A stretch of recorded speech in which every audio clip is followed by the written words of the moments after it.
Faleminderit, ishte me shumë interes kjo, pasi ka shumë të rinj që lozin futboll dhe duan të shkojnë në Evropë, me shpresë të shikojnë atë bisedën dhe të kenë marrëdhënie të mira dhe me klubin e Qiqit. Para disa kohë ju keni ndryshuar stemën. A mund na thuash cila stemë ishte, si e keni ndryshuar dhe ka pasur dhe reagime, si jeni përgjegjur juve këtyre reagimeve dhe suksese, shumë faleminderit. Ka qenë një nga arritjet, për mendimin tim personal, një nga arritjet më të mira, pra kur e quaj unë që është thesar Malësia, edhe ju keni shtuar një thesar të Malësisë, e keni zbuluar, e keni kthyer atë shpirtëroren në materiale. Edhe personalisht duhet të të falenderoj ty edhe të them që Zotit Bekoft, shumë faleminderit për të që ke bërë, pasi edhe elementet të tilla kanë nevojë për botën shqiptare, veçanërisht për ju që jetoni në Malnezi. Gani, ndrimi i emblemes, sistemes dhe kthimi në identitet i klubit ishte një prej misioneve primare të stafit tim prej momentit që kemi hyrë në klub. Sepse apo tema përfaqëson, përfshin të gjitha vlerat, pra trashëgimin kulturore, historike, etnike dhe të një tjetër, pra në cilin ai klub vepron. Ky klub ka vepruar pothuajse 100 vite dhe nuk e ka njohur si klub i prerave shqiptare, nuk ka qenë i identifikuar si i tillë. Fatkeqësisht, fatkeqësisht, kjo është dashur të jetë shumë më herët. Procedura e ndrrimit të sistemes filloi vitin e kaluar, në fund qershorit të vitit të kaluar. Dhe duhet është dashur të respektojmë disa procedura juridike të shtetit në cilin pagojmë taksat, në shtetin të cilin jetojmë dhe mbas shumë obstruksioneve dhe pas shumë pengesë mangja që të ndrojmë. Stema e mahershme ishte një imponim i politikave asimiluese dhe politikave diskriminuese ndaj shqiptarëve, me simbole komuniste, me simbole të monizmit, me ngjyra të trobojkës e kështu me radhë. Krejt gjithçka është bë me identitetit shqiptar gatuzi. Fatmirësisht nuk ja kanë arritur qëllimit, sepse e kemi një klub të Malëzi, është nga treva shqiptare, nga klava, që për atë klub nuk dihet se është buron nga treva e shqiptarëve. Mirë po fatkeqësisht klava tash është asimilua. Fatmirësisht Tuzi, Malësia, jemi akoma të fortë dhe do të mbetemi të fortë, do të qëndrojmë në ruajtjen e identitetit tonë. Problemi i stemës u politizua nga disa qarqe, pra të vogla, politike dhe anti-shqiptare, të mbështetura nga mediat sërbe, Kurir, nuk e di, shumë media sërbe anti-shqiptare dhe me një luft hibride kundra klubit tonë që pa ndreshur, pa ndalur, vazhdon prej momentit që kemi kërcënuar interesat e klubeve të mëdha të Malit të Zi, Bullëstrostit e kështu me radhë, dhe ata me ai grupacion i vogël ka abuzuar me ndjenjat e lojtarëve dhe ish lojtarëve dhe me ndjenjat e trashëgimtarëve të atyre që kanë themeluar klubin dhe kanë abuzuar me ta. Mirë po fatmirësisht ajo është një grup i vogël dhe unë nuk i përfilli. Ju jeni televizioni i dytë që jap deklarata për këtë çështje, sepse duket kjo është, por jam i sigurt, sa është çështje e kryer Dhe nuk duhet të koncentrohen nga objektivat që i kemi në fushën sportive, pra në realizimin e rezultateve që akoma nuk e kemi përfunduar. Pra, TV Kosova, TV Prishtina dhe ju jeni të parë që janë prononcuar për këtë çështje. Kjo është çështje dhe pikë.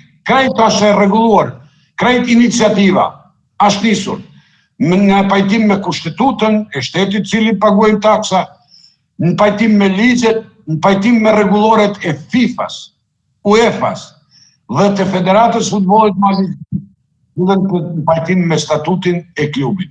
Pra, kja është çështje e kryer dhe duhet të mësohen me sistemin e re. Shumë faleminderit, edhe njëri uroj suksese, si gjithmonë, ju dinit punoni, dinit të sillni vlera në komunitetin edhe në kombin shqiptar, Zot ju bekoft.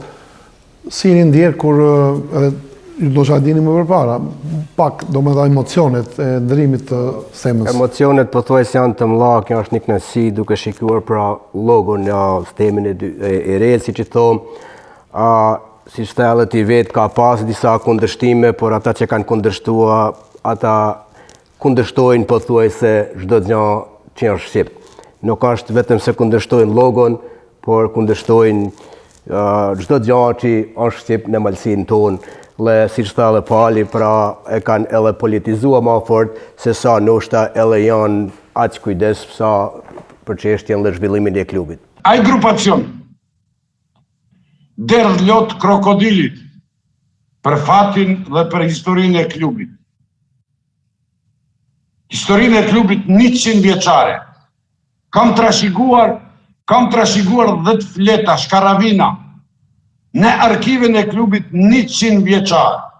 Asgjë, zero kam trashëguar.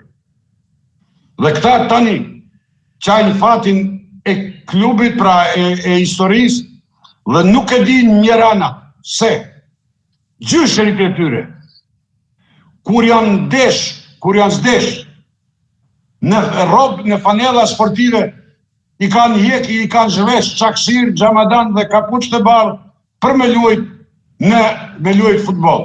Dhe tani thonë, s'ka gjame, janë kundra shqiptarëve. Aja është një psikologji, një patologji psikologjike. T'jalem të kaluarës, jemi në fakti kryer, është gjëja më mirë në fushën e investimeve kombëtare krahas sukseseve të arritura në rezultatet. Të falenderoj shumë. Përveç asaj, klubet më të mëdha botërore që ishin në kjo se shikon historinë, i kanë tërnuar logo të ndryshme, hera ashtu si mas. Ta gjoja duhen mos me ndrua logon i 100 vjeçare, pothuajse, si që Pali që nuk ka prezentua kur një gjë shqiptare. Po, zoti Dresha je shpegovi bukur atë pra të parën, se çfarë simbolizonte ajo. Mendoj që kjo është pra një sukses, unë për këtë të përulem me shumë respekt, juve dhe gjithë atyre personave që kanë marrë pjesë në ndryshimin e logos. Tashmë jemi në prag të 100 vjetorit të festimit të klubit Deçiçi. Cilat janë disa nga masat që keni marrë dhe si do ta festoni? Vitin e ardhshëm Deçiçi feston 100 vjetorin e themelimit.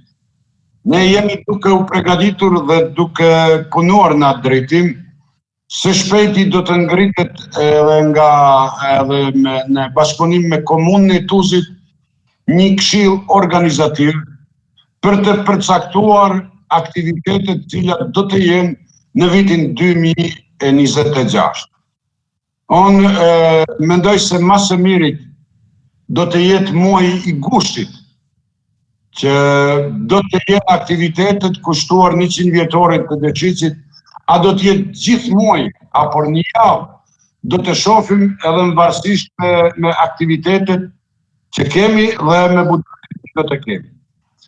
Një gjë është se jam në kërkim dhe jam në biseda për të shkruar një monografi për të botuar një monografi të klubit të futbollit Deçiçi që të qesë në dritë të gjithë ata të kanë dhe kanë luajtur dhe kanë dhënë kontributin e tyre.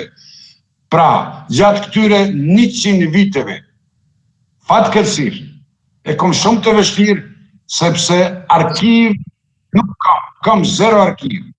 Dhe me duhet, pra, grupi punues që punojnë me drejtim, duhet të luajmë rolin e Indiana Jones për të zgjetur thesarin e humbur diku atje kretirat e Afrikës dhe për të zbuluar, për të gjetur qit në dritë të gjithë ata që me djersën e tyre, me mundin e tyre, me sakrificën e tyre, kanë punuar dhe kanë munduar që klubi të bajë 100 vjet. Në këtë drejtim, me siguri do të më ndëgjojnë edhe diaspora atje, kush ata që janë në diaspora dhe janë kënë në një formë apo formë tjetër, antari klubit dëgjitës dhe ka ruaj diçka aktiva, ne do të publikojmë një portal ose në rrjete sociale që të grumullojmë arkivën e humbur ose që janë të shpërndarë në përdor e qytetarëve. Gjithashtu, do të organizojmë dhe në siguri një akademi solemne, do të organizojmë ditët e klubit, do të promovojmë dhe do të organizojmë edhe një ndeshje futbollit. Do shohim tash. A do të jetë ndeshje futbollit me një klub spektakular, me një klub ekstra, apo jo varet edhe prej mundësive financiare, sepse jemi në negociata me disa klube dhe nga Spanja, që mund të jenë një këqirë tonë në gusht.